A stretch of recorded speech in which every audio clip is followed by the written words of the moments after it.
All right, so we'll get started. Good evening, everyone, and thank you for joining us. We are honored to have as our speaker this evening, Rabbi Dr. Ari Lamm.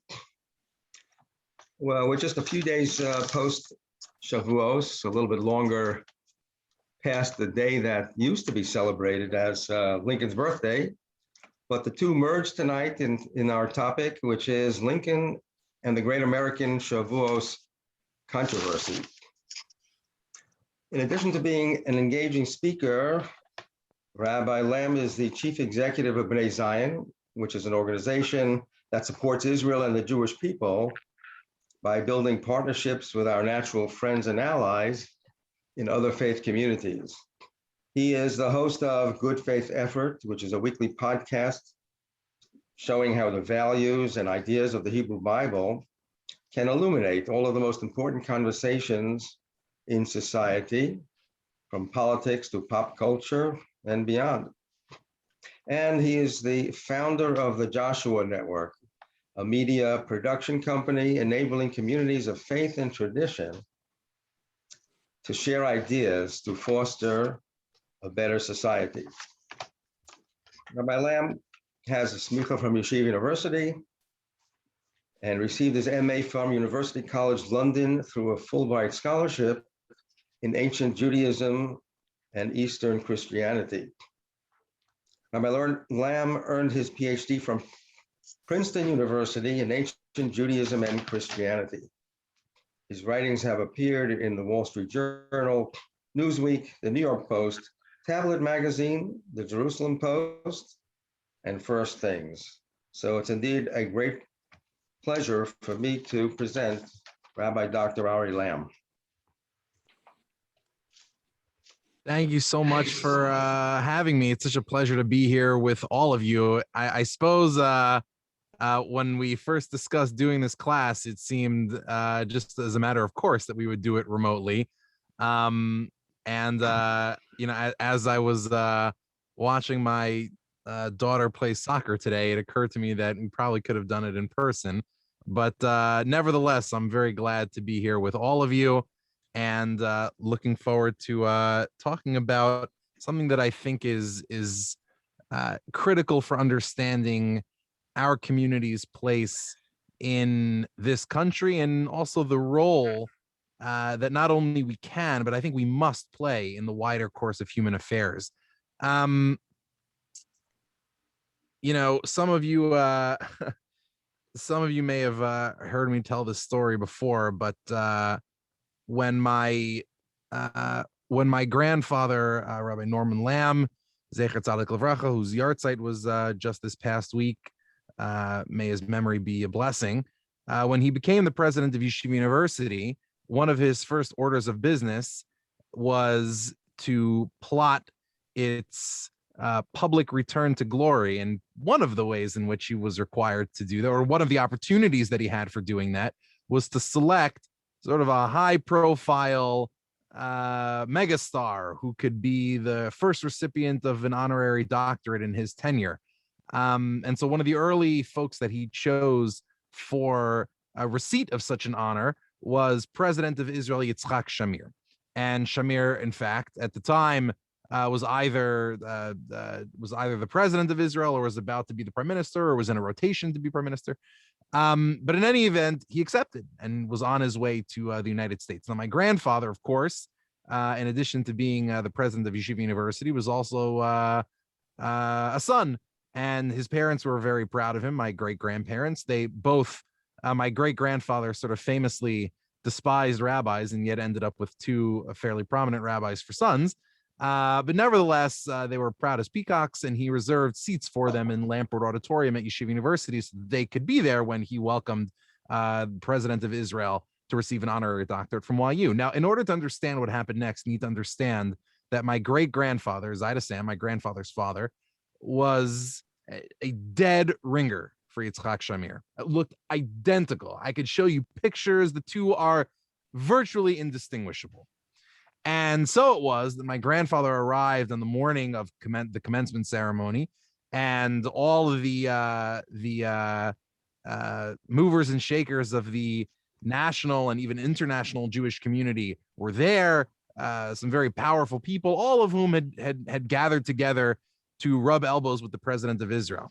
And as my grandfather got there a little bit early, so he walks into Lamport Auditorium and he sees at the front where all the VIPs are gathered, he sees a crowd of extremely notable and powerful people all gathered around his father, peppering him with questions. Realizing what must have happened, he runs to the front of the room to extract his father from the scrum, and he pulls him aside and he says, Dad, what happened? And his father says, I think they thought I was Shamir. And he says to his father, well, then why didn't you correct them? And he says, well, they asked me what I thought about Lebanon, and I have opinions about Lebanon, so I told them. And to me, it's such an amazing story, but it captures, I think, the degree to which the Jewish people have habitually had opinions about all the major goings on in public life and have never been shy about sharing them. And I want to talk about one particular incident one particular instance of that phenomenon in the history of this country that's particularly noteworthy for us, and that also relates to Inyana Dioma. So Abraham Lincoln was, and by the way, would it be possible for me to share my screen? Let's see. I should. Oh, I can. Perfect. Okay, I'm going to share a source sheet with you. Okay. Abraham Lincoln, President Abraham Lincoln, was assassinated on April 14th. Does anybody know what day of the week that was? It was a Friday. It was Erev Shabbos. It was actually Erev Shabbos Chol HaMoed Pesach. And so as it happened, given the timing of Lincoln's assassination, the very first public figures who were able to react to Lincoln's assassination and reflect upon it and sort of guide the public in thinking about it were actually the rabbis of America, because they had a chance to speak to their congregations on Saturday, whereas all of the religious figures in the Christian world had to wait until Sunday. But in any event, Lincoln's funeral was then held on April 19th. Now, about a week later, the President Andrew Johnson, who succeeded Lincoln, declared in commemoration of Lincoln's memory, declared a national day of humiliation and mourning for one that would take place a month later on May 25th. And this was supposed to be a day upon which all congregations across America, whatever their creed or whatever their denomination, would gather in their houses of worship and would reflect from a posture of mourning upon the fallen and martyred president. And this was a time, of course, in our nation's history when it was just taken as a matter of course that all good and upstanding citizens would participate in such a ceremony. And so it was that congregations of all different religions across the country resolved to gather on a single day to mourn our fallen president. Now, or so the plan had been. I want to read to you actually two different sources here that reflect or that record Andrew Johnson's proclamation of the Day of Humiliation and Mourning. And I want to see if you can spot the difference between these two proclamations, which were recorded within a year of each other. The first one is the original proclamation that Andrew Johnson publicized announcing the Day of Humiliation and Mourning. And it reads in source 1A over here, now therefore, in order to mitigate that grief on earth, which can only be assuaged by communion with the Father in heaven and in compliance with the wishes of senators and representatives in Congress, communicated to me by resolutions adopted at the national capital, I, Andrew Johnson, President of the United States, do hereby appoint Thursday, the 25th of May next, to be observed wherever in the United States the flag of the country may be respected as a day of humiliation and mourning, a day of Avelos. And I recommend my fellow citizens then to assemble in their respective places of worship there to unite in solemn service to Almighty God in memory of the good man who has been removed, so that all shall be occupied at the same time. That's the rest of the line. About a year later, John Savage, in his collection of Andrew Johnson's papers, records a slightly different nusach of the proclamation for the Day of Humiliation and Mourning, and see if you can spot the difference. Here's the version that Savage has in Andrew Johnson's papers. On the 25th, the president issued a proclamation. That's April 25th. April 25th, the president issued a proclamation designating the 25th of May, subsequently changed to the 1st of June, as the day of humiliation and mourning and solemn service to Almighty God in memory of the good man who had been removed. What's the obvious difference? And what exactly? The change in the date, precisely. Apparently, some few days after Andrew Johnson had designated May 25th as the day of humiliation and mourning, he backtracked and ended up changing the day to June 1st. Why? Now, the answer is that as soon as Johnson had announced May 25th as the date upon which all congregations across the United States would engage in deep and intense mourning for their assassinated president, it was pointed out by major figures by major theologians across the country that May 25th was actually the day of Ascension, or the Feast of the Ascension. And in the Christian calendar, this is a day, it's sort of nowadays considered sort of like a minor feast, although it's still widely observed.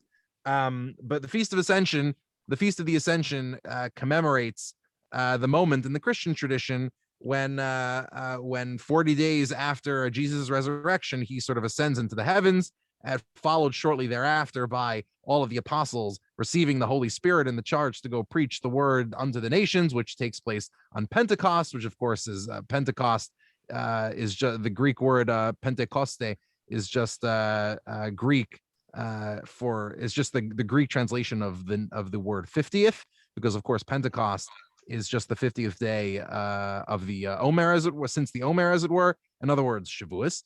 But the day of Ascension was a day widely celebrated by Christian congregations throughout the country, and the protest went up that how could we have a national day of humiliation and mourning on a feast day on the Christian calendar? The whole thing would be a steerum in Eove.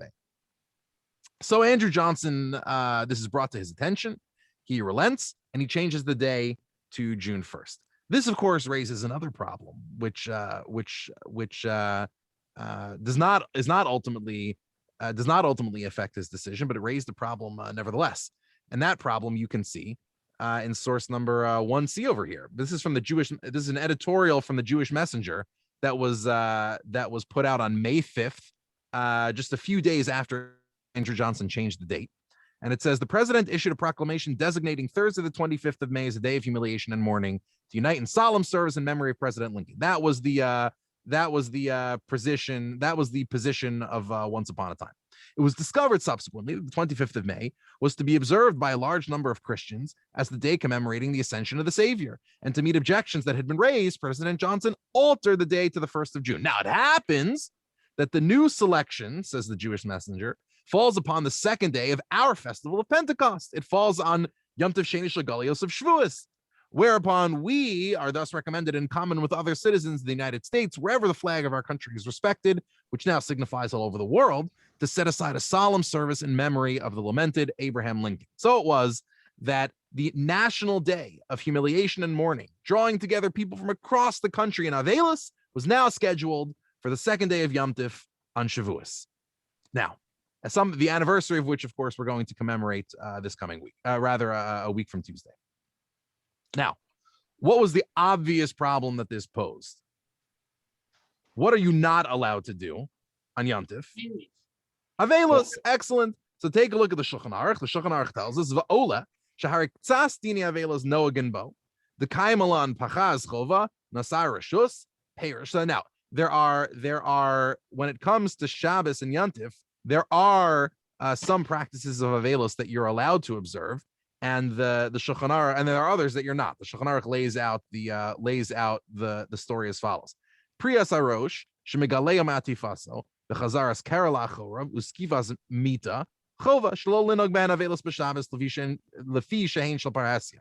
So when it comes to the requirement, or when it comes to the practice of removing your head covering, which is a sign of Avelos, of taking your torn garment and removing the tear or turning it around so that nobody can see it anymore, or standing your bed, or sort of remaking your bed as a sign that you're out of Avelos. So those things you're required to do on Shabbos. You are required to show that you are not in Avelos on Shabbos, or at least you're required to publicly show that you're not in Avelos on Shabbos. So, which is to say, if you're walking around with a torn garment on Shabbos, everybody's going to know that you're an Avelos. So therefore, you have a chiyuv to get rid of your torn garments, that nobody would know you're an Avelos. However, aval nila sandal v'tashva shamita or a chitza b'chamen shein dvarim shebetzina rishus v'yachal linag ben Avelos. But things that, if you were to observe them, nobody would know. Nobody would know the difference. So, for example, nobody's going to know whether or not you're washing with or you're, for example, nobody's going to know what you do in the privacy of your own bedroom on Shabbos, and therefore, those things you can and should abstain from on Shabbos. Here, at least, is what the Shulchan Aruch is talking about. Why? Because these are things that are private. So in private, you're allowed to behave in Avelos, but if people are going to observe what you're doing, then Avelos is absolutely prohibited on Shabbos. And Kal V'chomer on Yantif, which actually has a din of Simcha, unlike Shabbos. So what emerges is that the Jews of 19th century America, Jews across the country, were put in a bind, or at least that is traditionally observant Jews. Now, even at the time, as we know from contemporary witnesses amongst conservative and Reform Jewry, so Shavuos was not widely, if at all, celebrated by sort of denominationally conservative or Reform Jews in America at the time. But amongst the Orthodox congregations, of course, this was a terrible problem. And since, as it happened, some of the most prominent rabbis in American life at the time, and some of whom were actually personally close with Abraham Lincoln, were Orthodox rabbis, were traditional Jewish rabbis, this presented a problem. The Jewish congregations of America were being asked, along with their brethren across the country, to show sort of as a show of spiritual, moral, and national unity, to engage in Avelos on the very day when halacha prohibited our communities from engaging in that very act of Avelos. So what to do? Now, every single rabbi whose community was impacted by this, or sort of felt the sting of this conundrum, was compelled to weigh in on this. We have dozens and dozens of examples.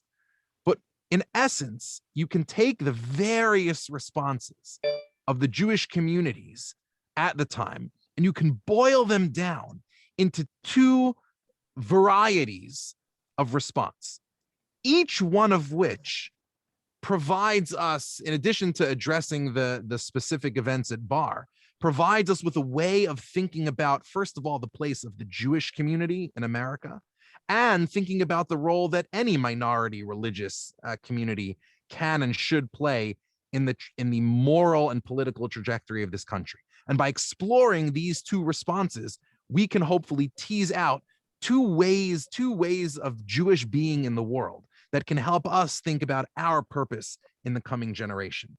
The two models are exemplified. The two models that I'd like to discuss are exemplified by two of the greatest, most prominent rabbis and most prominent spiritual leaders in the country in the 19th century. The first one is Rabbi Sabato Moraeus. Rabbi Sabato Moraeus is one of the really great underrated Jewish leaders in American history. He was the rabbi of Congregation Mikveh Israel in Philadelphia, one of the oldest continuously operating congregations in the history of this country. Rabbi Sabato Moraeus has the distinction, and this is a sort of a different shiur that I've given before. Rabbi Sabato Moraeus actually has the distinction of being, in fact, the first person ever to refer to the time elapsed between the signing of the Declaration of Independence and the Battle of Gettysburg with the phrase 77 years ago. He did it, in fact, on the very day after the Battle of Gettysburg, and it is likely that President Lincoln, who we know saw a copy of Rabbi Moraeus's remarks, actually took that phrase from him, but that's a whole different shiur. But Rabbi Sabato Moraeus was a fascinating figure. He's an Italian immigrant, quite learned. He moved to America as a somewhat young man, but certainly as an adult. He taught himself English, in fact, by reading the King James Bible.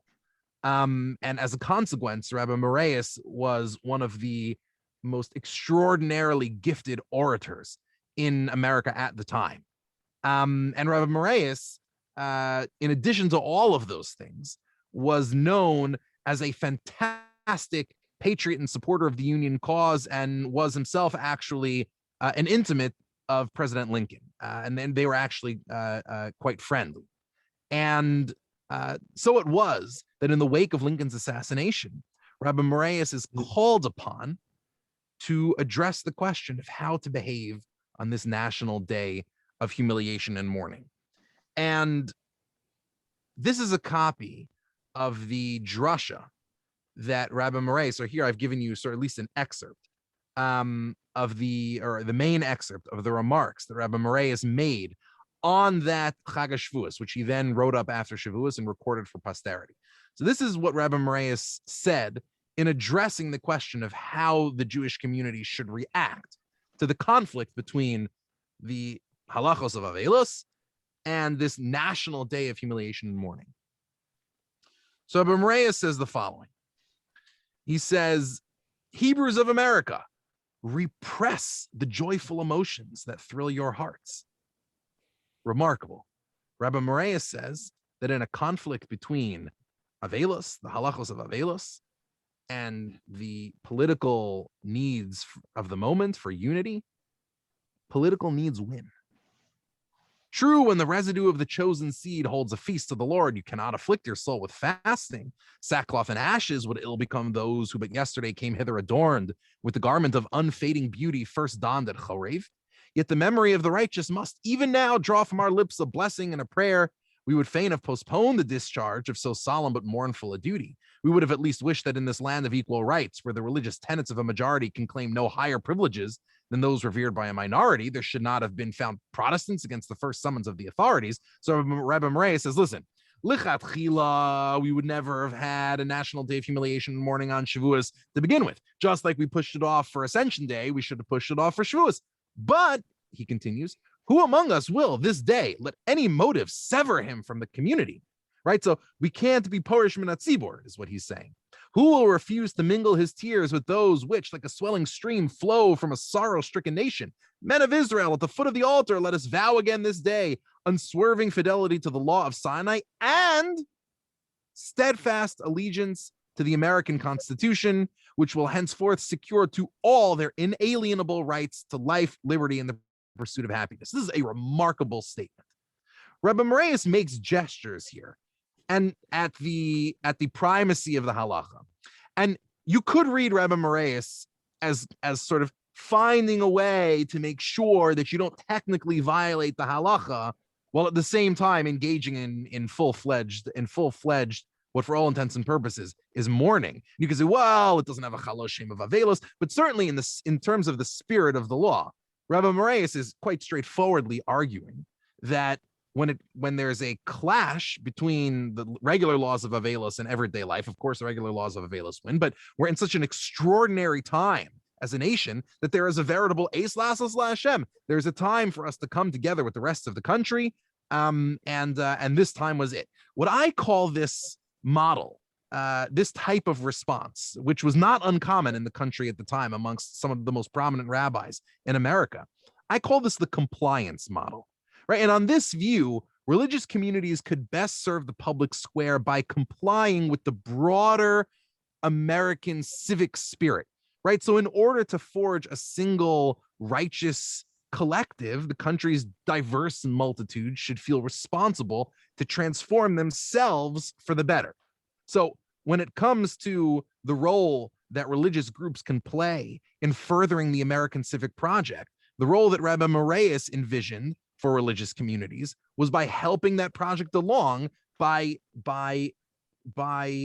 adjusting our particular expressions of our own faiths in order to serve the greater good of bringing people together. So important was the American experiment that the religious communities that were its constituent parts needed to shift themselves in order to push it forward. That's what I call the compliance model.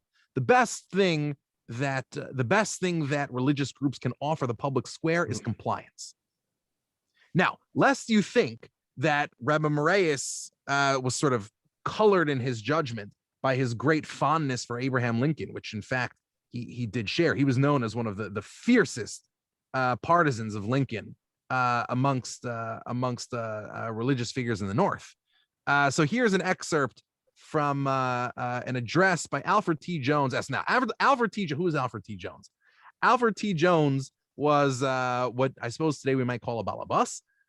He was an important lay leader in the Jewish community, and in fact, in the wake of Lincoln's death, there was a whole volume that was collected and edited in 1865 called Lincoln Liana in Memoriam, which was a collection of all the different Hespedim and Divrei Shevach that Jews across the nation offered in appreciation of Lincoln's life and legacy. Some in German, some in English. And it's a magnificent volume. If anyone, I suppose since we're in a local shul, if any of you would like to see, you can just stop by our home library. But it's a magnificent, magnificent volume. And these are the remarks by Alfred T. Jones. He says, although they are not permitted to make it a day of fasting or public mourning, the Jewish people, yet it cannot be improper or inappropriate to recall and reflect upon the great event which sits so heavily upon the nation, thereby evincing to the world that our hearts beat in unison with our fellow citizens of other denominations, that although a peculiar people are in many respects, we feel ourselves a component part of this great community of states. So Alfred T. Jones here, one of the Jewish balabatim, one of the prominent Jewish balabatim in the nation, is evincing or is articulating this compliance model and saying, listen, what we want to do is make, of course, we are peculiar, we can't help it, but we want to make ourselves as unpeculiar, as non-peculiar as possible in order to grease the wheels of the American project. And in this respect, again, the best thing that we can offer the American public square is our compliance with its overarching values and commitments. And one of the fascinating notes that the editor of the volume appended to Alfred Jones's remarks, as you may have already read, is Mr. Jones is of the Jewish persuasion and has always been an active political opponent of Mr. Lincoln. So even those who were opponents of Lincoln are arguing for the compliance model, just to give you a sense of how widespread it was. Okay, so that's one model of how Jews respond to the clash that arises, the halachic versus civic clash that arises in the wake of Lincoln's death. Now, the second model is embodied by another of the most prominent rabbis in the country at the time, Rabbi Jacques Judah Lyon. Jacques Judah Lyon was the rabbi of Congregation Shereth Israel, more conventionally known these days as the Spanish and Portuguese synagogue on the Upper West Side.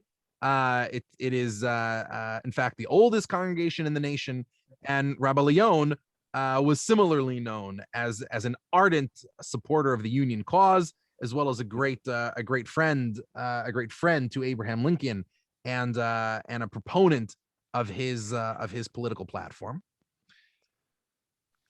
That very same Yontif that Rabbi Moraeus and Mr. Jones arose in their congregations to articulate the compliance model, Rabbi Lyon articulated something quite different. And here's what he says. He says, throughout the land, the court of every shrine is this day frequented. All earthly pursuits, all earthly pursuits and worldly thoughts are set aside, and the presence of the merciful one is sought in his sanctuary by our fellow citizens to evince their resignation under the recent calamity that has befallen them in the murder of our chief magistrate. So he's acknowledging that everybody's upset. Okay. We as Israelites, however, have come here this day in accordance with our time-honored custom to complete the celebration of our great festival, commemorating the revelation of God on Mount Sinai. Then and there, a government was inaugurated which pointed to God, the supreme ruler of heaven and earth, as king, and made all men of whatever rank, wealth, or learning equals in the eyes of the law. And well may it be said, it was the occasion from which the world may date with propriety the commencement of its civilization. Now, we're going to go forward, but I want you to keep in mind the particular argument that Rabbi Lyon just made. Feel free to unmute yourselves. What argument before taking a stand? What argument did Rabbi Lyon just make about the nature of democratic government and its relationship to halacha? Right. So just to frame the issue for you a little bit more, Rabbi Moraeus and Alfred T. Jones seem to be of the view that the sort of American government, which all the various parties to this dispute had great and deep admiration for, that American government was sort of the primary value that we were trying to acknowledge and to recognize and preserve. And to the extent that Judaism is related to it, it relates to it as a constituent. And it's a peculiar type of constituent. But the question would be, how do we make sure that our sort of peculiarities don't derail the national unity that President Johnson was calling for? Rabbi Leon sees something of a different relationship between Judaism and American government in the American experiment. What relationship does Rabbi Leon see? Does anyone want to take a stab at it?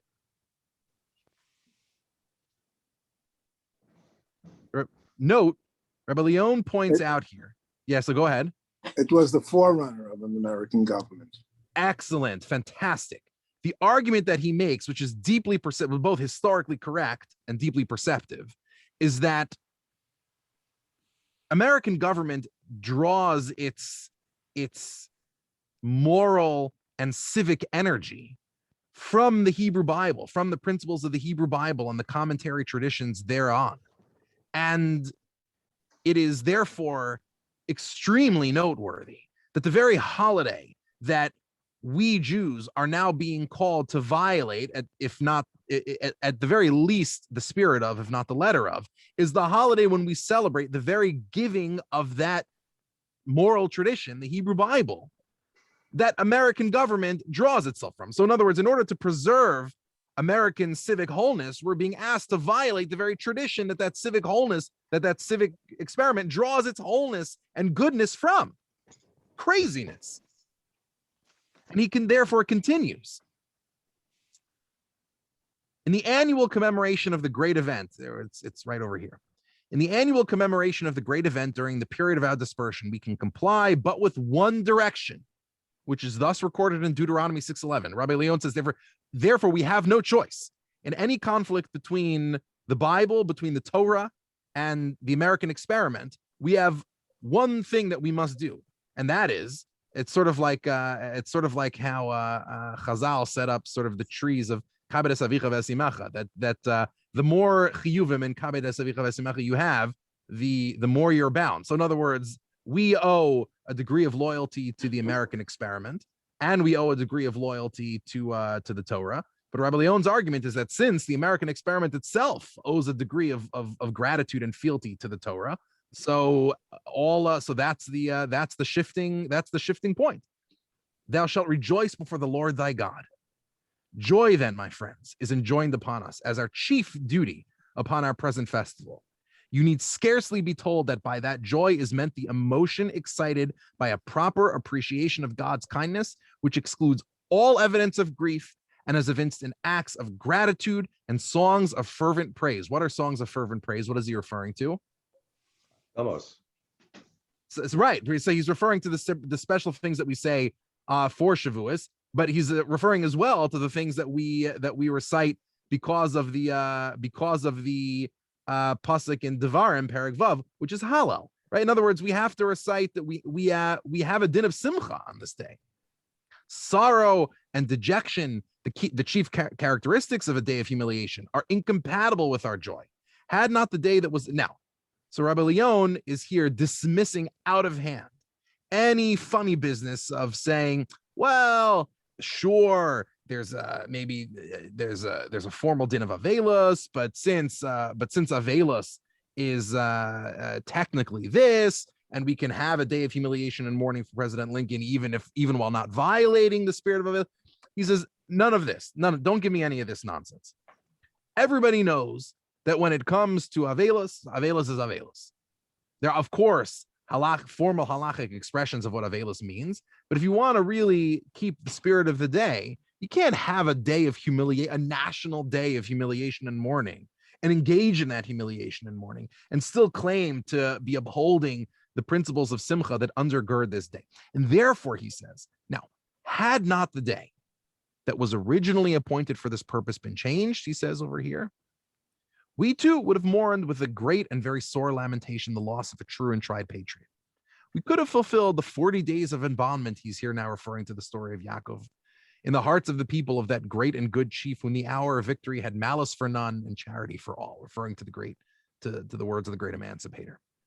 Rabbi Leon says, look, if they had made the day of humiliation and mourning on any other day, we would have complied with it. We would have participated in it. We would have led the way.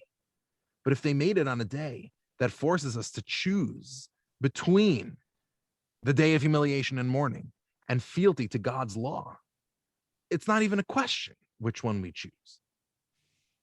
Then, at the end of the drush, he goes on to say the following: if we may not raise our voice in lamentation, we may, as members of that great house of mourning, where the head of the family has been taken away, avail ourselves of the privilege of praying for the happiness of his soul.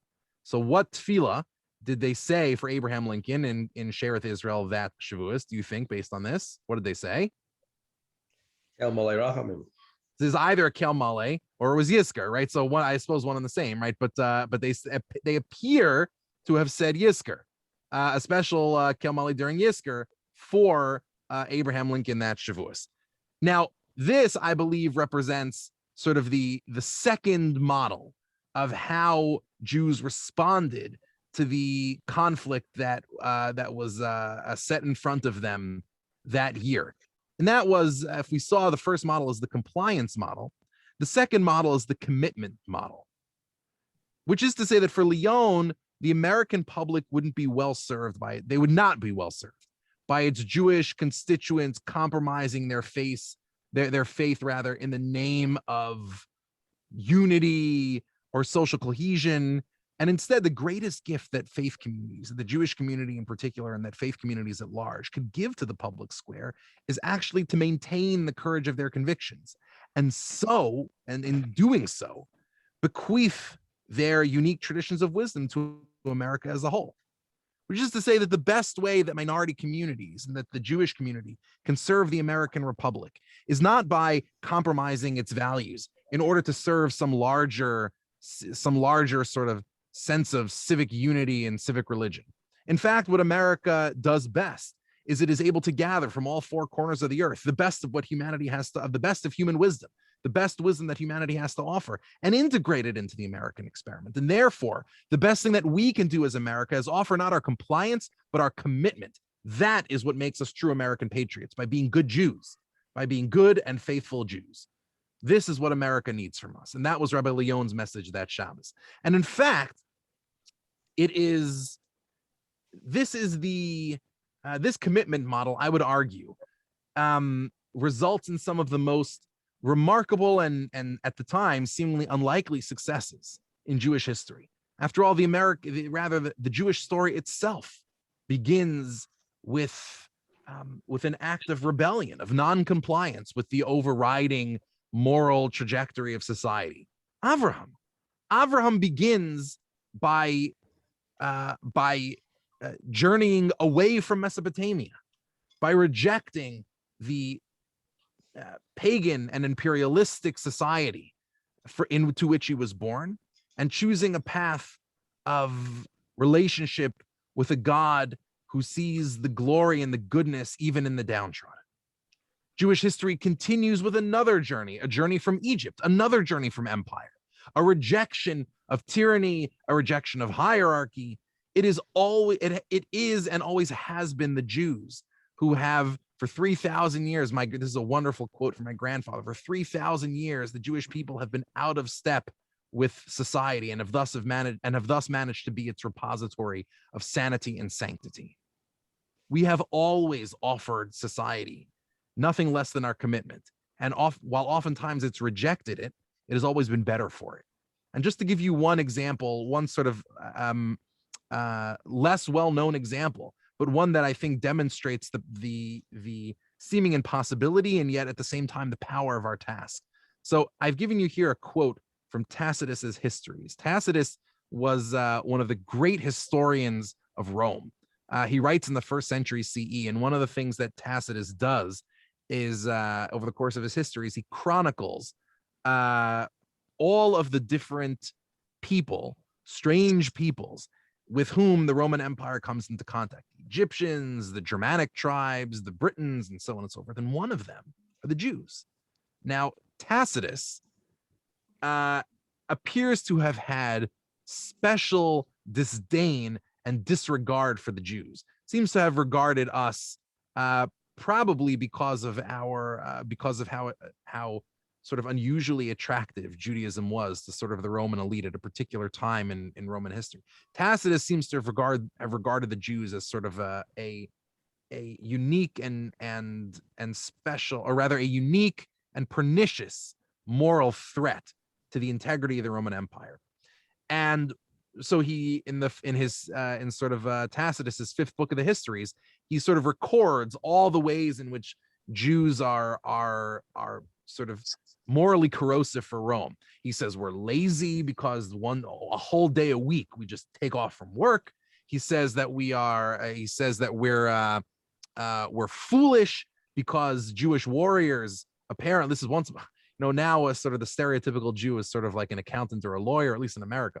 Once upon a time, the stereotypical Jew was a soldier, which is why all of the surviving Jewish settlements in Egypt from the first couple of centuries BCE and then CE are all military colonies, because the Hellenistic empires of the ancient world imported Jews into their kingdoms to sort of serve as the muscle. So once upon a time, Jewish stereotypes were quite a bit different than they are now. But these Jewish warriors sort of were brave to the point of foolhardiness, and the reason he gives is because apparently Jewish soldiers believed that they would one day be resurrected, something that he thought was nonsense. And therefore, and they believed as well in the eternity of the soul, something that he also thought was nonsense. And he derides Jews for. Here's another thing that he thinks makes Jews crazy. Not that drives us crazy, but he thinks marks us out as crazy people. He says, whatever their origin, these rights are maintained by their antiquity. He says the one good thing I can say about the Jews is that they're old. Romans respected ancient pedigrees. He says the other customs of the Jews are base and abominable and owe their persistence to their depravity. They adopted circumcision, he says, to distinguish themselves from other peoples by this difference. He says Jews just like to be different from everybody. Now, here's the one that really got him. He says they take thought to increase their numbers, for they regard it as a crime to kill any late-born child, and they believe that the souls of those who are killed in battle or by the execution are immortal. Hence comes their passion for begetting children and their scorn of death. What is he talking about when he says it's a crime to kill any late-born child? So here you need to know a little something about the ancient Roman aristocracy. For all of their gentility and for all of their assumed nobility, one thing that the Romans regularly engaged in, and sort of this was considered to be not just a lower class habit but an upper class habit as well, is that any time you had a child who you felt was either a child that you couldn't support, it was non-viable, or simply it was inconvenient, or it was an embarrassment to you. So if you wanted to deal with such a problem, what you could do is you could take the child and bring it to a forest or bring it to a mountainside and just leave it there and leave it to die. This is called death by exposure. It was considered to be sort of the polite, non-crass way of population control. The Romans were very into population control. And so, as you can imagine, or if you can imagine, the Roman Empire was a society in which it was a regular habit. And in fact, we have many sources from within the Roman world for this. This is just one of them. It was a regular habit of upper class Roman folks to simply kill toddlers. Imagine taking your 1-year-old and just dumping it in a forest to die, or a 6-month-old and dumping it in a forest to die.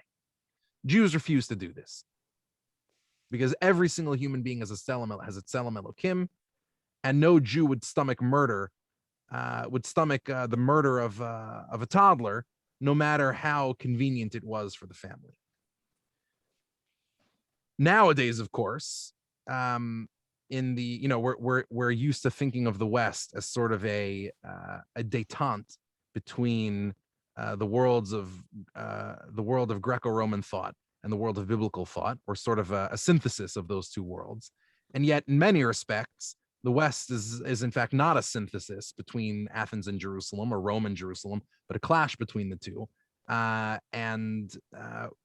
In this particular case, we are immeasurably better off as a society for the fact that, notwithstanding Tacitus's dismissal of the Jewish custom of not killing toddlers as barbaric, we are very deeply fortunate to live in a society in which, against all odds, the moral convictions of Jerusalem won out over those of Rome. And we now live in a society in which our moral intuitions, the Torah's moral intuitions, at least on this matter, are absolutely taken for granted. Nobody could take their 1-year-old and leave it in a forest and leave him or her in a forest to die. You'd be charged with murder. And thank God we live in such a society. But it took centuries of Jews being scorned by the elites of their society for holding those values in order for those moral intuitions to take hold in society. And it was precisely because Jews refused to comply with sort of mainstream civic assumptions and instead offered to the West our commitment to the bedrock and revolutionary principle that man is created b'tselem Elokim, that we live in an immeasurably better world than we once did. And in fact, it is precisely this habit of mind that the Jewish people have always cultivated that allows us to flourish especially in the United States of America. Because after all, it is to the extent that the American experiment is premised on sort of an agreed upon admiration for the blessings of liberty, to the extent that the American experiment is predicated upon the notion that, at least the aspirational notion, that all men are created equal and are endowed by their creator with certain unalienable rights, it is therefore crucial that there be forces within society that act counterculturally. Because if you believe that liberty in the face of tyranny is critical, as the American founders did, as Abraham Lincoln did, as Frederick Douglass did, as Martin Luther King Jr. did, and on and on and on, and on and on, FDR, Ronald Reagan, as on and on and on. If you believe that liberty, the defiance of liberty in the face of tyranny is critical, then counterculture is absolutely essential, and Jewish counterculture is absolutely essential. And it's here that, especially in the wake of his first yahrzeit, I think it's appropriate to quote the words of Mori Zakeni, my dear, beloved, departed teacher, Rabbi Norman Lamm, Zecher Tzadik Levracha, to quote his words on this very topic in in my family, a legendary sermon that my grandfather gave on Rosh Hashanah as a very, very young man. I believe at the time when he wrote this, he was in his young 20s. He couldn't have been more than 25 or 26. He writes, but conformity, the fear of being different, the desire to do what others do, even at the expense of the truth, is more than silliness. It is dangerous, a peril indeed. When men become robots, their labor produces thorns, not fruit. And lastly, God now, and then he returns to a drasha. He had been darshaning the curses that God bestows upon Adam and Chava. God warns Adam, ki afar ata ve'el afar tashuv, for thou art dust, and to dust will you return. Dust, we know, is homogeneous. That is, all particles of dust are the same throughout, there being no difference between one piece and the other. If man will act like a piece of dust, God warns, if he will be no different from his society and conform for the sake of conformity, then el afar tashuv, man will be treated no better than dust. He will be ground into undifferentiated dirt by any tyrant who will arise. For men afraid to be different are ripe for tyranny, the sort of tyranny which can step on them like dust and consign them to the same graveyard of oblivion. We can best serve the American experiment, not by complying, but by committing ourselves to being different, committing ourselves to being moral exemplars, committing ourselves to living out the divinely revealed dictates that have been bequeathed to us by God at Sinai on Chag HaShavuos. In other words, the model that Rabbi Leon exemplified at that critical moment in American history, when just at the moment of victory, all now seemed lost. It was precisely at that moment that Rabbi Leon and so many other rabbis across the country sketched out a model of Jewish being in America that seems veritably prophetic, certainly this week. And that is in a country that has been the beneficiary of, and that in fact celebrates the blessings of liberty as ours does.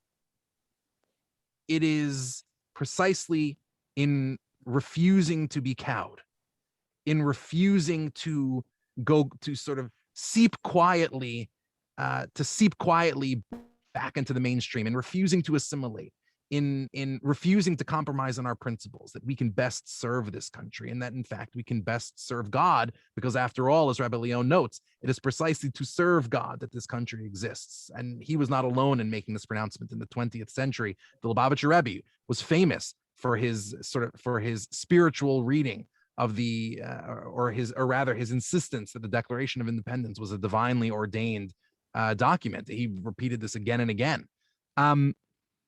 But it seems to me that this model of how to be Jewish in America, or these two models of how to be Jewish in America, provide us with quite a stark choice, particularly in a week like this, where we have witnessed, or rather where we have had to come to grips with an unpleasant truth, which is that it is, or it seems to be, at least according to the statistics on anti-Semitic incidents over the last 10 years, it seems to be more perilous to be a Jew in this country than ever before. And yet, even as this remains true, even as this becomes true, it also remains true that this country's moral instincts are absolutely incoherent without the traditions that we as a people bequeath to the world, and of which we continue to be stewards. And so we are offered a stark choice. And that is, in a world that increasingly feels compelled, not just that feels permitted to, but feels compelled to punish Jews for being different and for being Jews. Do we comply? Do we abandon our principles and simply say, listen, if we want to keep the wheels of the American Republic turning, the best thing that we can do is recede, make ourselves small, make ourselves less than, compromise on our principles, but in the name of something greater, in the name of the American experiment. That's one path. And it's a path that many have chosen. And more power to them, even if it's a path that I disagree with. Or we can choose the path not of compliance, but of commitment, and say that it is that what this country, despite itself, what this country needs from us more than ever, if it is to regain its moral footing, is for us to be ourselves, not to be ourselves in the sense of inertia, but to be our best selves. This country needs the Jewish people to be the Jewish people, and it needs it more than ever. If anti-Semitism is and always has been the canary of the coal mine of civilizational decline, then it is Jewish excellence that has been the beacon or the harbinger of civilizational ascent, of civilizational flourishing. This country was conceived in a moment of Jewish excellence, in a moment where the traditions of our ancestors, not just the Tanakh, but even Chazal. I talked about this over Shavuot, although I don't suspect any of you were in West Hempstead with me for Shavuot, but it was there that I talked about the deep influence of Chazal, and particularly the Rambam, upon the pilgrims and the British world from which they emerged, that actually created not just the conditions, but the very language that the American framers would eventually use to innovate the American experiment. It was precisely the influence of Jewish ideas and Jewish thought that propelled greats like Abraham Lincoln and Frederick Douglass to articulate some of the most timeless principles of American thought, drawing in some cases explicitly upon the wisdom of Jewish thinkers like Rabbi Moraeus. It is precisely in Jewish excellence that this country was conceived, and it is in Jewish excellence that this country is going to once again, please God, regain its moral footing. So in a week like this, we can see before us more starkly than perhaps at any time since the 1860s, the choice between the compliance model and the commitment model. And I believe, may it be God's will, Yehi Ratzon, that our community should retain the courage of its convictions. I know it's difficult, but we should retain the courage of our convictions in committing ourselves to Jewish commitment. Thank you so much for joining me this evening, and I'm, of course, glad to take any questions. And if there are no questions, I also can I dismiss you all either to a dinner or whatever it is you do after 9 o'clock on a Sunday. Well, I'm wondering, Rabbi Lamm, did any of the Jewish leaders actually directly appeal to the president to once again change the date? This is a great question. In fact, yes, the answer is yes. But one of the funny things that you find if you look through kind of some of the Jewish newspapers at the time is there's this like very Jews in there's sort of a stereotype in contemporary Jewish culture that Jews are sort of like very passive aggressive. And, you know, you might be tempted to think that this isn't something that Jews have been in America forever. It's sort of a relic of kind of like Woody Allen, Jerry Seinfeld era Jewish, you know, sort of secularized Jewish humor. But in fact, I think it actually goes quite a ways back in American life, because if you look at sort of the editorials in many of the and really most of the Jewish papers from the time, they're all so passive aggressive. They're like, listen, the Christians complained to the president and got the day changed. We could complain to the president, but we're not as needy as the Christians, so we're not going to complain, even though we really should complain. And the implication being that some Jews did complain, and the Jewish newspapers thought it was in poor taste because Jews don't complain. We just say that we don't complain. So there's this very sort of like stereotypically Jewish American passive aggressiveness at the time. But that's essentially what happens. But is there any documentary evidence that they were appeals to the president, or speculation? So it's all I haven't come across, although there may be, and there may be in Lincoln's papers. I haven't come across any sort of direct documentation, but many of the Jewish papers at the time mentioned delegations of people either going to Washington or writing to Washington to appeal them to change the date. But President Johnson seems to have sort of felt at the time that, like, let's just get this thing over with. There's too many changes. What it is. Did you ever find out which model they took? Did they comply or did they commit? So one of the things about Judaism, not just in America but across time, is that we don't have a Vatican, we don't have a Pope. Although the same thing, I suppose, was true of all the Protestant congregations in the U.S. at the time. So different shuls choose. It's an excellent question. Different shuls choose different models. It seems to me, just from my perusal of my review rather of the evidence, that the majority of congregations at the time took the compliance model. But there were very prominent ones, and most notable among them, Shereth Israel and Rabbi Leon, who choose the commitment model. And it seems to me that was, especially given the fact that they were in the minority at the time, it was a very brave stance, and it appears only more prescient as time has gone on. Mm-hmm. Jews were aware on April 15th, which was Shabbos, that Lincoln had died. Were there expressions of Avelus at that time on Shabbos? And that's an excellent question. So actually, what happens is that Lincoln is shot on Erev Shabbos, on Erev Shabbos Chol Hamoed Pesach, but he actually doesn't die. He wasn't pronounced dead until Shabbos itself, but news that he was shot and that he was in critical condition and likely going to die had spread around the country like wildfire by the time Shabbos came in. And there seems to have been, based on our documentary evidence from the period, people seem to have just given full vent to their shock and dismay at the time. And I think it's such a good question, because in the heat of the moment, no one seems to have been able to, I mean, because the same debate would apply. I think the point of the question, if I take it correctly, is that the same question should have applied on Pesach, and especially on Shabbos Chol Hamoed Pesach. The answer is, of course, you're right. I think in the heat of the moment, though, it was probably harder for people to disentangle the different issues. This sort of Shavuos controversy is so useful because people had time to reflect. It was, the people were still caught up in the emotion of the moment, but they'd also had, by that point, about a month and a half to think about it. And so you can start to see the tensions. You can start to see people consider the tensions in much clearer terms. Excellent question, though. there's an exhibit at the 29th Street Shul on the east side, right near Stern College, in their lobby, which says that on that Shabbos, I think the story may have been that the rabbi was so emotional that he was unable to speak, but some lay leader came up and gave the drush for that Shabbos. That's right. That's right. I encourage everybody to see that. It's such a remarkable piece of history. It's such a remarkable piece of history. I'm sorry, Yeah. where is that? Where is that? It's downtown. It's right near Stern. It's in the 29th Street Shul, I think, right? Yes. Right. In which shul? What's the 29th Street? Oh, That's between Lexington and Park, is it? I think so. okay. Anyway, thank you, ladies and gentlemen, so much for having me this evening, and looking forward to seeing you all in shul soon. Thank you. Just as a final note, though, you mentioned Yizkor and Kel Malei Rachamim. So when Kennedy was assassinated, it was on a Friday. And that Shabbos, the rabbi of my shul, who happened to be my father, had the Shabbos make a Kel Malei Rachamim for President Kennedy.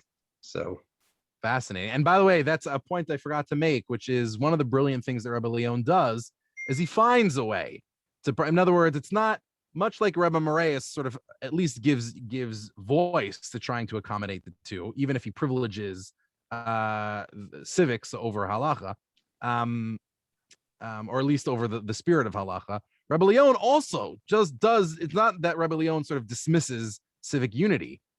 But what he does is he gives a particularly Jewish expression of it. In other words, he says, if we're going to participate in civic mourning, we're not going to do it as Americans, just as Americans. We're going to do it as Jewish Americans. We're going to do it as Jews.